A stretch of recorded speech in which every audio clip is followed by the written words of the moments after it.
this is Diana Castro, and today you're watching Leaders with a Mission. And today I have someone that you will love to learn from. His name is John Yeager, and let me tell you a little bit about him.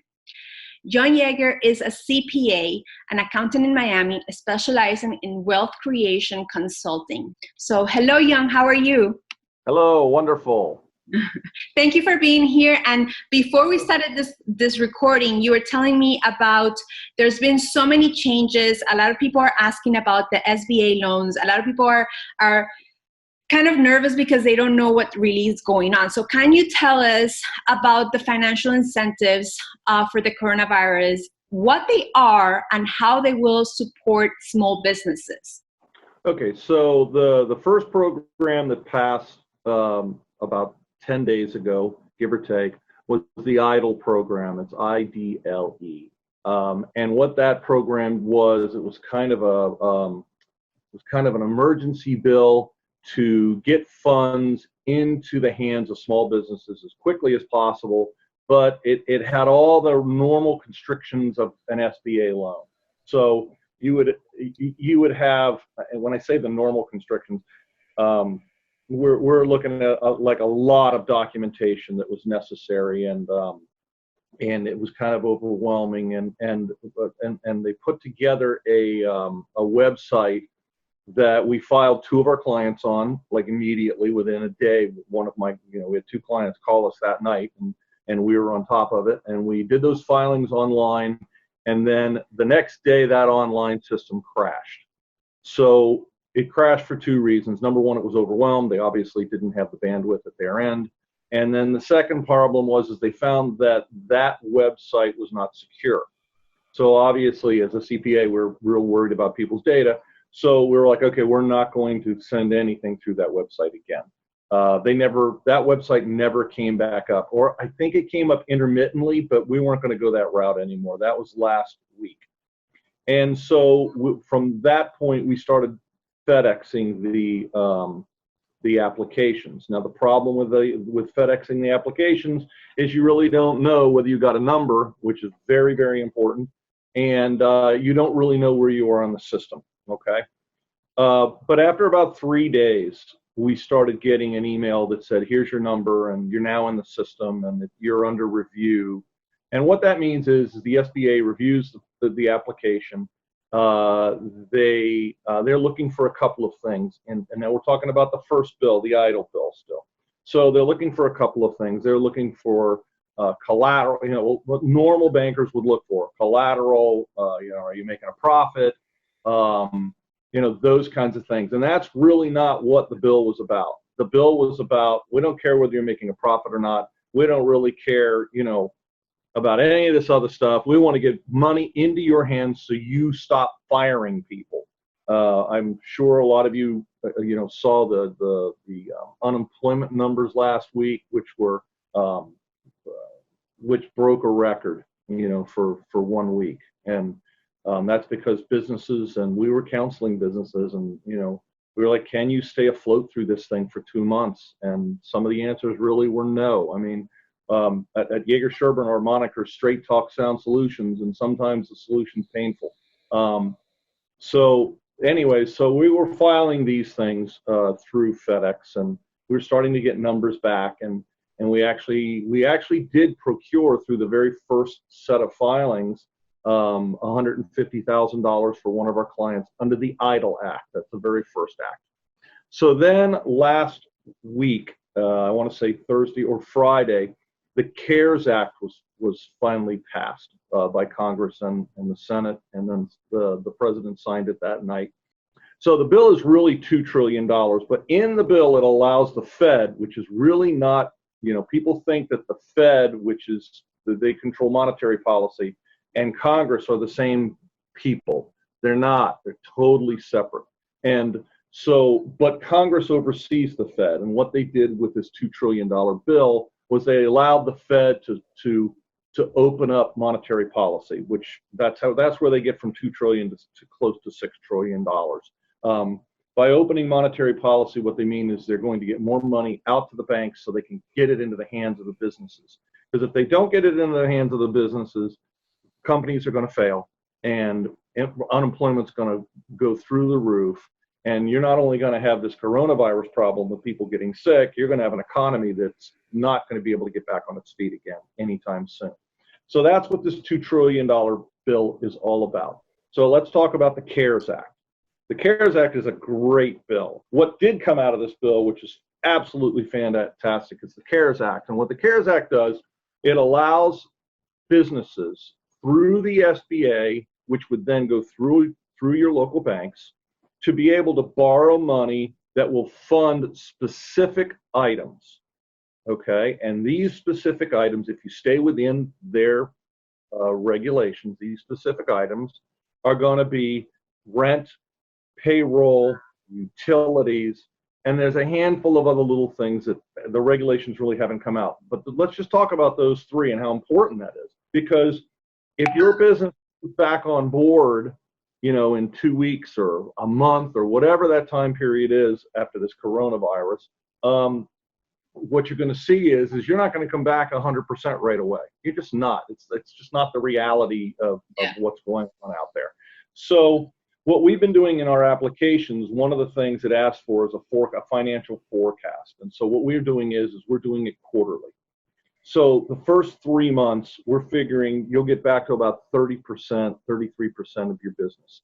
Some will get more, obviously, some will get less, but, you know, realistically, you know, from my experience from the last recession, this is the way things went down. And the last recession, it took longer to get from 33% to 100%, but that had to do with the quickness at which the government responded with monetary policy. So anyways, so we figure the first quarter you're going to be at 33. The next quarter, which would be 6 months, 4 to 6 months, you're going to be at about 66. And sometime between 6 months and 9 months, you'll get close to back to 100% of what we're doing. That's if everything. You're projecting, yes. Like that's right. Yeah. It's a realistic approach, okay? It's not pie in the sky. It's not doomsday either. It's kind of where the mean is going to be, okay? Mm-hmm. So what we're telling our clients is to every business should file for these SBA loans. I mean, whether you do it yourself or you get a professional like us or some other, you know, your own CPA. A lot of CPAs aren't really doing this. For various reasons. I know of a few that just aren't. They're actually sending me clients, which is really great. We find ourselves to be very good at this part of it because we do a lot of appellate work as well up in Jacksonville, tax appeals, and that has to do with putting packages together for the government. So for us, this was like a real easy segue. All we had to do is learn the rules. Our staff and I, a lot, every morning we're on an SBA webinar where it's a question answer kind of thing. We've actually put in a question that was answered within seconds. So it's not like thousands are on this webinar, you know what I'm saying? When you get your question answered within minutes, you're one of 50 people on this thing. Yeah. And then the afternoon webinar is a whole different one. It's open to absolutely everyone, okay? And so we're probably, I would say, 2 hours in the morning and 1 hour in the afternoon, just taking in the constant changes to what's going on out there with the SBA. It's a morphing regulatory process, okay? So I'm going to take you through it real quick. So the EIDL Act passes. We run a couple of those through the website. The website crashes. We then FedEx a couple. Worried about getting them back, started getting numbers back. We actually procured $150,000 for one of our contractors under the EIDL Act. That banker actually told us, hold on, because if the CARES Act passes in a couple of days, different ball game. It's a whole new ball game. And now there's some that we've heard on some of these webinars, and this will just show you how fast things are moving, okay? Yesterday morning, one of the SBA people basically said, you're not going to be able to qualify for both, okay? Well, I've been told by bankers that that's not true. So, you know, I don't think they really know, to be real honest. A lot of the regs really haven't even been written. The bill only passed, people kind of seem to think that a bill passes in Congress and, oh, that's the way it is forever. No, that's not how things work. They pass a bill and they say, we're going to give, we're going to do this, and they give it in broad terms. And then they have their people on both sides of the aisle get together and write the regulations for it. Those are what you call the silence, the ones that are the cursed silent bureaucrats. But those people actually write the law. They obviously base it on the intent, and sometimes the intent and the law kind of clash, but this is the way this thing works, okay? So a lot of those regulations really haven't even been completed yet. We actually had two of our clients yesterday whose packages we FedExed. Take their package. I told them, Monday morning, you go to your bank. You want to be first in line because, let's face it, these guys are going to be overwhelmed. They absolutely are. The banks are no more suited to make this happen quickly than the man in the moon. But they're kind of the only people that can do this. Who else is going to be able to dole out money other than banks? And that's basically why the SBA is going, why they went through the SBA and then through the banks, because they really are the only ones that can really get this done. But on the other hand, they're still bankers. They're still constricted by old norms and thoughts and processes, okay? So what we do with the packages is it's like a five-page application. It asks all sorts of information, your social security number, the federal ID number, what you do, how many employees you have, some simple financial stuff, not anything crazy. In other words, what was your gross income for the last 12 months? What was your cost of sales? What do you have in employee costs? That kind of thing. Nothing real detailed. That's to allow the SBA to be able to figure out, okay, this is where you belong in the loan process, basically. So with that, there's also a number of other forms that the SBA requires that have to be in there. We make sure those are in there as well. And then there's a couple of optional forms. Now, I'm going to tell you now, those optional forms are incredibly important. Incredibly important. So they're not optional. They're like required. Exactly. I mean, they say they're optional. It even says on the form that it's optional. But I can tell you that there's no banker in the world that's going to make a financial decision without, like, one of the forms has to do with what is your monthly gross for the last 3 years. Okay, that tells the banker where you really fall. Okay, it gives them an average. Okay, I mean, one of our companies has a real problem with this because they were a startup 3 years ago, and so they started the first year doing about 100,000. Now they're going to do about 3.5 million this year. So you'll see theirs just do this, right? Because they haven't really hit that plateau yet. But most businesses, most small businesses, they'll, you'll have a higher month or a lower month here or there, but for the most part, unless you have seasonal business, it's going to be, you're going to see like a pretty normal numbers go across, and that basically tells the banker where you really are. So that's one of the optional forms. The other optional form has to do with, okay, give us your forecast during this time of chaos before you kind of get back into, your full business. Yeah. Right. There's another optional form. And what it does is it basically gave you, their form basically gives you like it's almost like a profit and loss statement.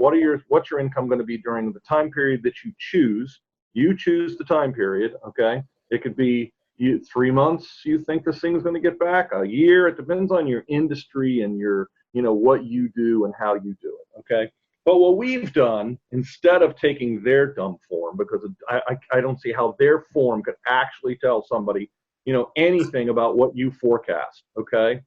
So what we do is we created our own form that breaks that down into quarters, okay? And what we've done in there is we take the quarters and we start with the first 3 quarters, and you're going to be at 33% of capacity with your revenues. Now, your costs may be the same, okay? But your revenues are going to be about 30%, 33%. And then the second quarter, we do the same thing with the costs, whatever they're going to be, and we ramp up the revenues to 66%. And then the last quarter, we go to like 90%, and then at the end of that, by the end of 9 months, we should be out of this corona thing, coronavirus thing, and the economy should be back. It's not. I don't believe it's going to be back on track the way it was, because the economy was just roaring. I mean, the Fed was ready to raise rates to slow the economy down at that point in time. Okay, because the economy was just it was just fast pacing. It was doing this, which we haven't seen in my lifetime. So, do I really think it's going to do that? No, but I think within 9 months, if we can get, from what I've seen, if we can get to a cure, I won't say a cure, but there's some other drugs that are coming out that are taking care of that. If we can get those into mass production quickly and they actually work, whichever one of them works, that's up to the doctors. But if they can get that, then that'll allow business to go back to work, because you won't be worried about getting sick as long as you're, you're a normal, healthy person, which 90% of us are. It's the 10% that are really the real scary ones. But if you can do that, and those people don't need the ventilators, then you've got enough medical capacity to handle those people, and then you can get back to normal again. Okay, yeah. What is that normal going to be? We don't know.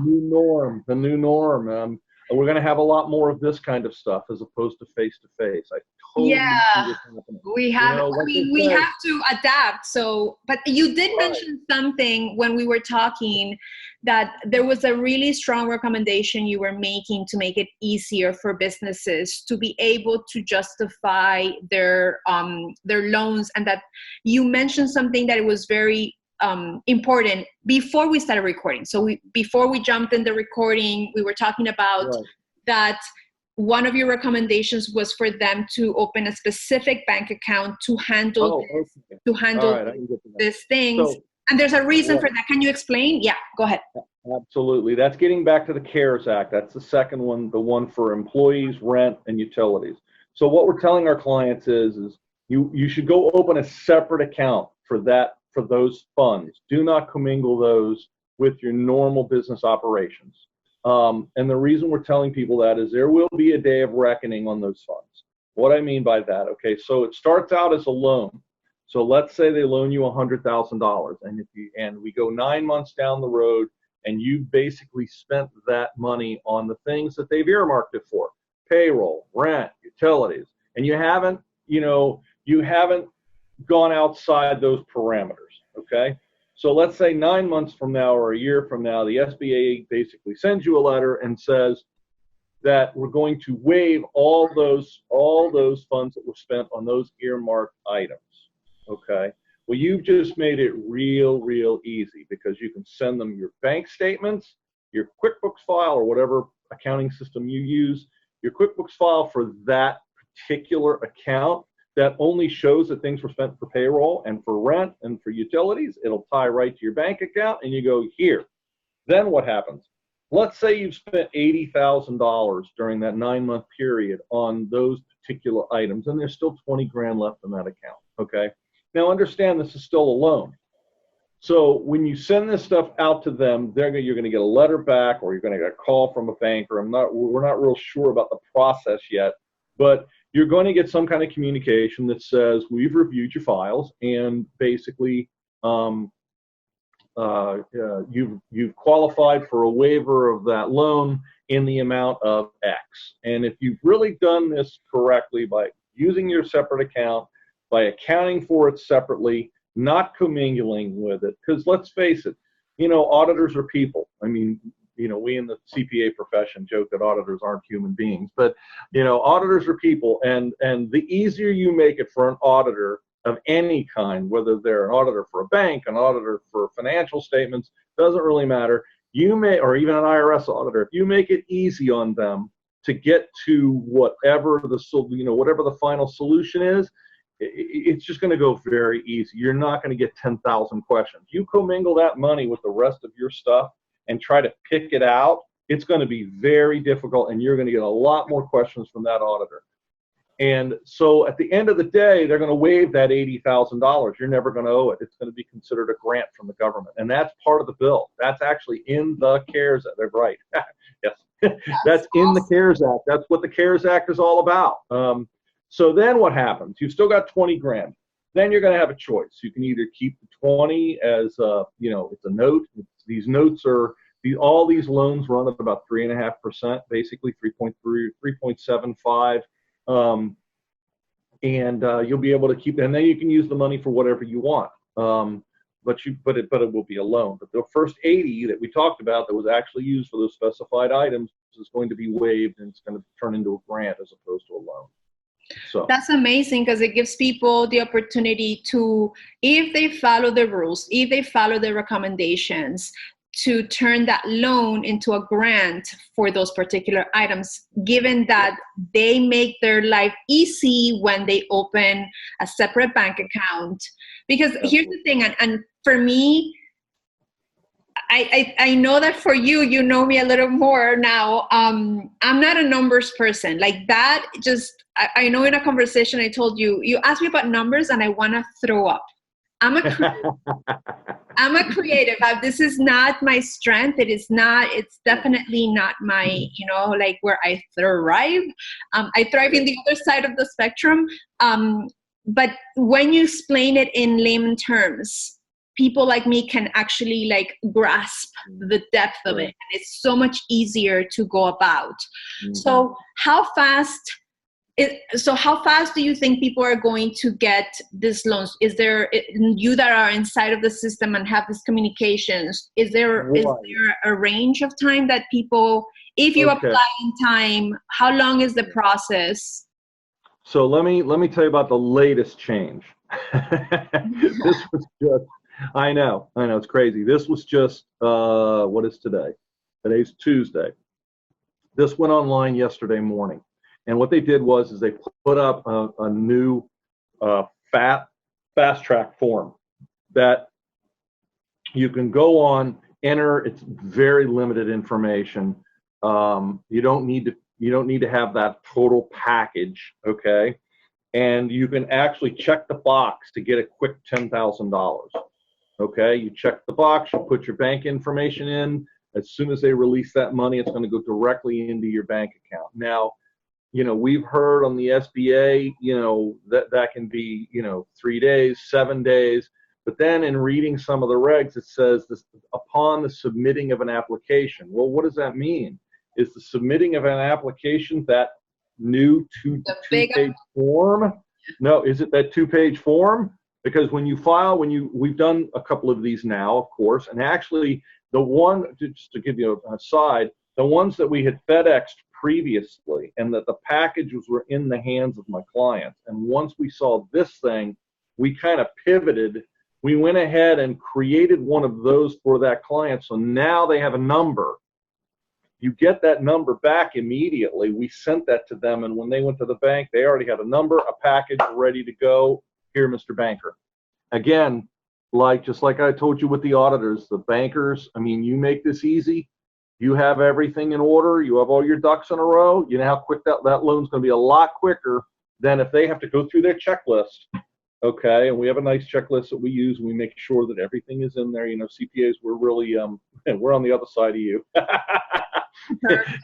When it comes to numbers and organization, we're a very organized lot. And one of the things we thrive on are checklists. And, we have a very good checklist, and which creates that package that we talked about. You're going to need that package no matter what. You cannot be delinquent you can't be delinquent in child support.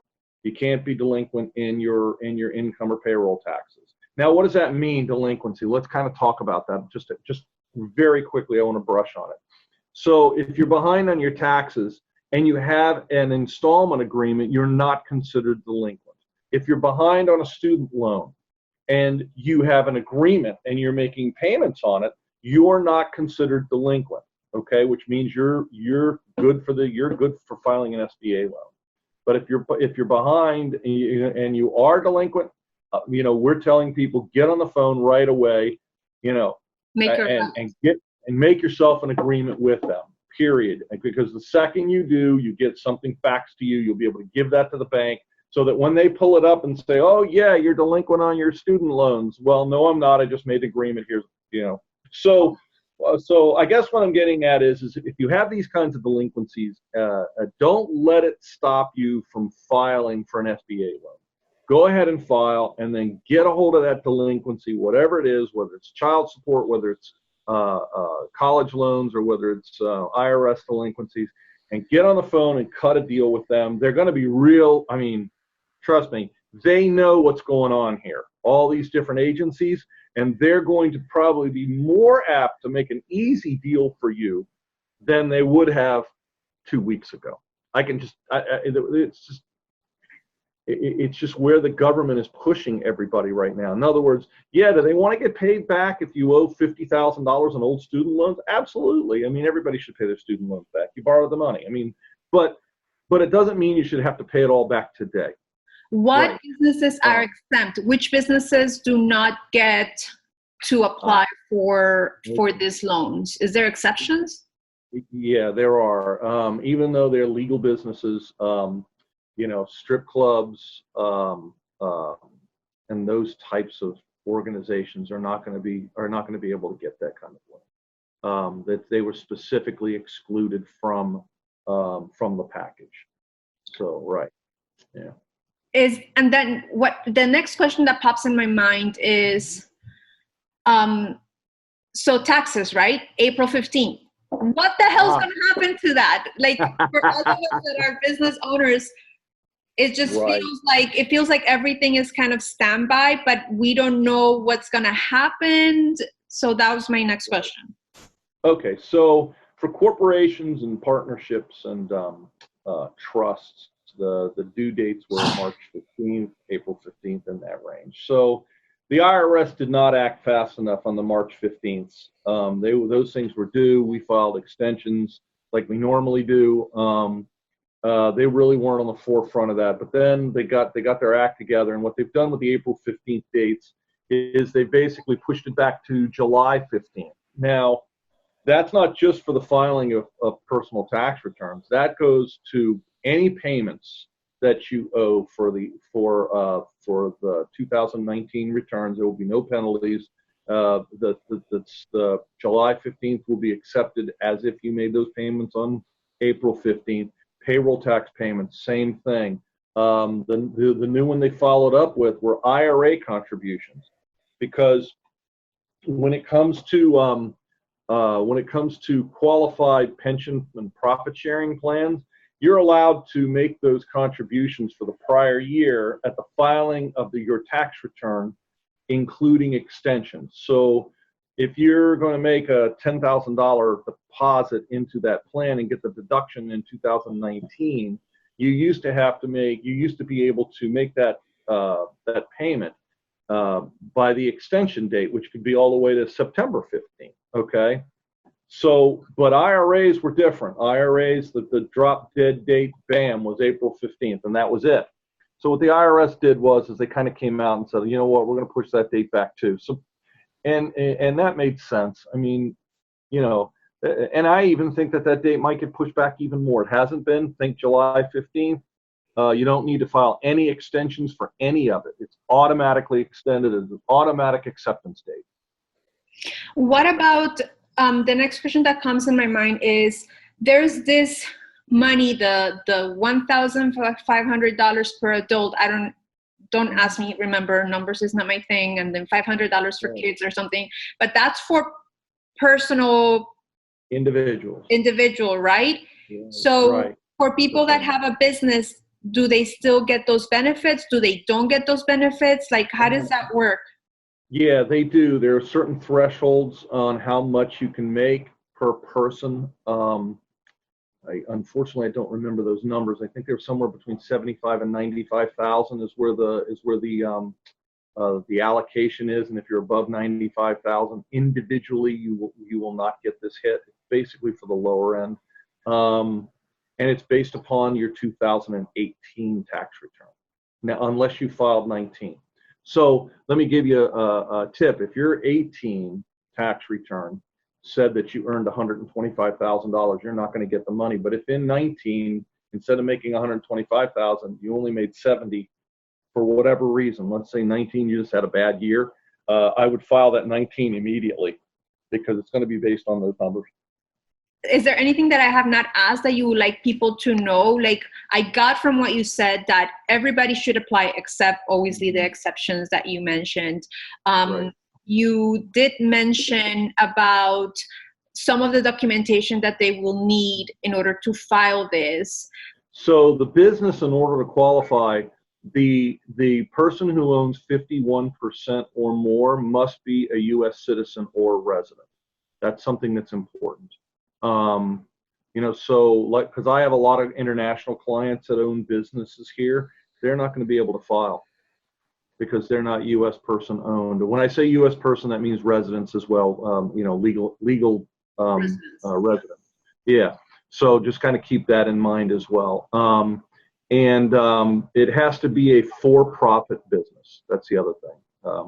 Not-for-profits, we're going to have to really look into, because I have a couple of not-for-profits. I believe the not-for-profits, no, this is just, you know, I haven't seen the regs on it, but I believe the not-for-profits did not qualify for the EIDL loan. That's that first loan. But I believe they're going to be able to apply for the CARE Act because they have employees and they have rent and they have, so, but even those, it's going to be very nuanced what kind of not-for-profits are going to be allowed. I haven't been in that realm. Most of my businesses are for-profit businesses. Profit, yeah. My heart sinks because we do, like, my heart goes to Patches, like when you say that, and I'm like, Patches, I think, is going to be okay. They're one of those that could qualify. They're a 501c3. I've already spoken to their accountant there to help them, you know, to kind of help, you know, somebody from BNI actually gave them my name, and the guy said, well, I'm putting this package together, but, you know, oh my goodness, you know, what am I supposed to do? And I told him to go ahead and apply, and you know, we kind of went through what you and I have talked about here. I also got a call from another one. We're not just doing these for Florida either. I've done one in California. I'm doing one in Colorado, and we're just about to start 2 out of California. So these are federal forms. I mean, now there is one thing I didn't talk about. One of the other plans. Okay, so did we talk about the state of Florida, Governor DeSantis? No. Sure enlighten us. Okay, so is that another plan? Okay. Another way of getting money into the business?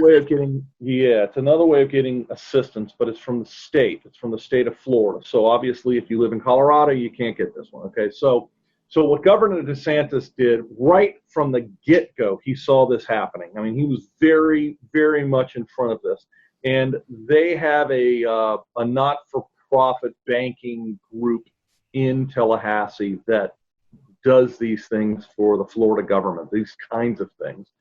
And what they do is they pool funds from other banks all over the state. That's basically what they do. So what Governor DeSantis said was that any business out there can apply for a Florida bridge loan, okay? It's a 12-month loan, 0% interest for the first 12 months. You can borrow anywhere from, it's up to $50,000, okay? Now there's 0 interest for the first year. And in month 13, that interest jumps to 12%. Now you would say, oh, wow, that's like a shark loan in these days, right? But really that's it. Understand what understand what the loan is designed for. The loan is designed to get you through the next 2 months. And then the Florida legislature and DeSantis decided that by that time, 2-3 months from now, the federal government would have, and they have, gotten their act together, and you would roll that loan into your SBA loan and pay it off, which is that's one of the things that will be allowed, is you're going to be allowed to roll those loans into the Fed loan. So in other words, let's say you borrow $50,000 from the state, and you use it to prop up your business and stay in business, and that's the whole idea behind all of this. I mean, make no mistake, the government's, they're not in the business of throwing cash at small businesses. It's just not their, that's not their modus operandi. But in this case, they want to keep you working. They want to keep you, as best possible. I mean, and quite frankly, I mean, even with this prop up, I see, I believe that I would envision 20% of the restaurants in Dade County to close. They're not going to come out of this.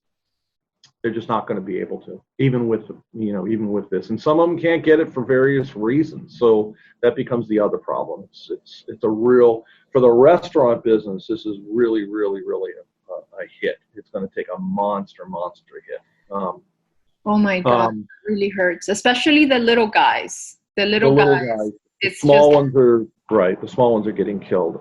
So let me look over my notes real quick to make sure I hit on all the high points, which I think I did. This was really good. Thank you, John. Like, you took your time to go through everything. Yeah, I went through the $10,000, right? Which $10,000? Okay. So let's talk about that real quick. Okay. So this latest filing, the one I told you at the very, with the SBA, at the very back end, we talked about the latest. You're going to file online. It's 2 pages. It gives you a number. And then that gets you into the hopper, and eventually you're going to get called by a bank after the SBA looks at it really quick, and you still have to put that package together. Understand, you're not going to be able to walk in there with one piece of paper in your hand. You're just not. You're going to have to put that package together, okay? So I do have a question. I'm sorry, I do have a question. This $10,000 are the one that you said the fast track, correct? The fast track that you get. I did talk about it then. Yeah. Where you put it's the 2-pager. The 2-pager does a couple of things. It gives you a number. It gets you into the system. The SBA, it's minimal information. It doesn't ask for any documentation, and I mean no documentation. You're going to have to provide, what it says in the thing is you're going to have to provide documentation to back these numbers up, but it allows you to get a number. It allows you to get in the hopper and get into the system and get a bank to call you, which will give you time to put this package together or get with your professional to put this package together. I have a question. I'm sorry to interrupt you here. Sure. So so there's 2 questions. Where can people find this 2 form? And what I hear is that you might not need like a CPA to help you because it's very basic. That's what I'm hearing. Because it's just you can have a number, right? You can do this. Yes. Where can people find this? We do this as part of our package, but I mean, you can, and anybody can fill this form out. It's not that difficult. You don't even need to be a numbers person. You just need to know your last 12 months revenues and I think your last 12 months expenses. I mean, it's not a very difficult form, but you need to check the box. Yes, I need this $10,000 quick loan. Is that online? Is that an application that they do online, or is this something they have to mail in? It's online. You need to go under, if you Google SBA coronavirus $10,000, that form pops up. Perfect. So. And you can apply for your business online right there, and you click the box, $10,000. You actually put in your banking information, your routing number, and they'll wire you the money. They will wire you the money. And now in these webinars, I've heard 3 days. I've heard 10 days. I've heard this at the submitting of an application, which I don't even know how that's defined now. I mean, because when are you really submitting the application? Is it that 2 day? Is it that 2-page document? Or the big one? Or is it the big one? The SBA can't even answer that question. And here's like my brain trying to grasp what I would be asking if I was watching this in the other side of the aisle. So you do this short application, you apply for that fast aid, like just get me this money while I fill out the longer version application to actually be considered to the bigger loan amount. What happens next? Once they approve, and maybe you don't know this because we're just starting, let's say they say, yeah, you've been approved for X. You get that approval and you go to a bank after, or do they send you the money? Like, right. How that's going to work out? Right. So, yeah, we kind of do. So you do this 2-page application. It gives you a number. They'll give you a number. And once you have that number and get your ducks in a row, in other words, you get your application put together, you take that number, because they're gonna email you a number, okay? It's a sheet that says, you do the SBA, blah, blah, blah, blah, blah, and it gives you the SBA number. Use this for all future documentation. Whether you've already FedExed, whether you've already applied online, if you get a number, that's your number, and that's going to stay your number. So what you do is once you get that number, you put that package together, and you go directly to the bank. Now, let me tell you the problem. Yeah, I know. I know. I love it. So, it's like there's always like this, but there's a problem. What is the problem? But there's a problem. So two of my clients that we had FedEx both their packages, okay, one had a number, one did not have a number yet. Okay, they were in different, one we sent earlier than this number thing, okay? They both went to their banks, and the banks were like, oh my God, we're no more ready for this than the man on the moon. They don't have their processes. Apparently Citicorp is putting together a program where you're going, a portal where you're going to enter all this information. Okay, and it's going to come from the package that we put together. I mean, without a doubt. And we'll help that client if he has any problem. I don't think he's going to have a problem because it asks the same basic questions. You're just typing it. The one in Colorado, he went to his two banks. He went to both of them actually, and one of them was closed, of course, and the other one was open. I want to say it was Wells Fargo, and there was actually a loan officer there, which kind of shocked me because I don't know of any loan officer that's working in a bank right now. So I know. God bless him. I know, right? So he went there and he had his whole package in his hand, right, and his number. Now, I wish I wish I would have had one because I could have showed it to you. But anyhow, it's just a one-page document that says, hey, here's your number. But anyhow. So he went with that, and the banker looked at him and goes, oh, my God, you're the second person that's shown up here. And he says, I know we're going to be overwhelmed in a couple of days. He says, we're putting a program together to be able to take everybody in and be able to administer this.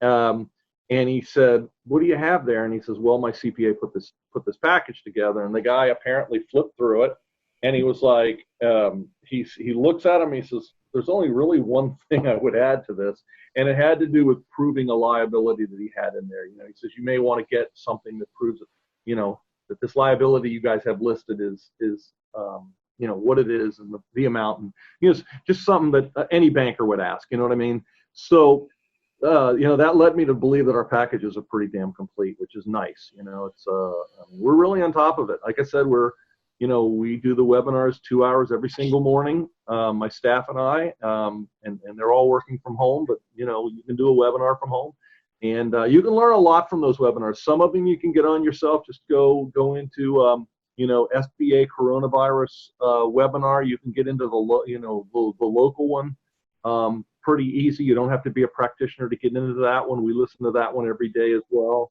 That gives us the updates and such. If you really want to learn what we've learned, you can. I mean, like I said, some people have done this themselves. Some people, just aren't going to be able, aren't going to be able to wrap their heads around it. It is a lot. What would happen if you don't apply? What would happen if you don't? Is there like a deadline that if you don't apply by such and such date, you might not be able to have anything left for you? Like, is there any deadlines? You mean, is the money going to run out? Is that your question? Everybody's going to be asking for this, so I'm sure that, and everybody right. At different capacity of needing, like there's people that have 100 employees. There's people that have 2 employees. Like, I'm sure that. Okay. Well, take a time out. This program is designed for under 500 employees. Under 500. Perfect. Under 500. So like the airlines, the cruise lines, Bechtel, they're not going to be able to get these small business loans. They were taken care of in a different way. I mean, you got to understand the government is throwing $6 trillion at this. Our deficit at this point in time is about $22 trillion, and we're throwing $6 trillion at it. So this is like being at the poker table. And you've got one hand, right? I know. And you have one hand, and you're all in. This is all in. The economy's either gonna re-jump start, or it's gonna be bad. I'm kind of leaning towards the jump start just because I can see what's going on out there, and I think you're going to see a real paradigm shift. in how we communicate, how we meet. And also, I think the colleges, it's like, what do they say? The emperor's clothes are off. Why the hell am I sending my son up to Florida State University to drink beer and go to football games? He can get his education online and live at home.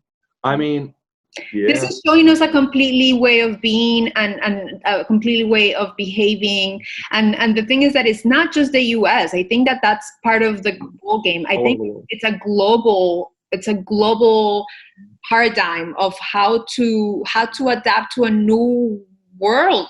I was even seeing different things on how we're going to how much we're going to change as a country and how we deal with China because of this. The production lines and the supply lines of various products and services. I think you're going to see a real shift back to East-West. I really do. And I think the government's going to be like pressing this, but I also think businesses are too. They're going to see, yeah, I could buy it cheaper there, but the problem is if I do that, my supply lines get cut off. I'm in trouble. There's a lot of shifting in leadership as well, like right.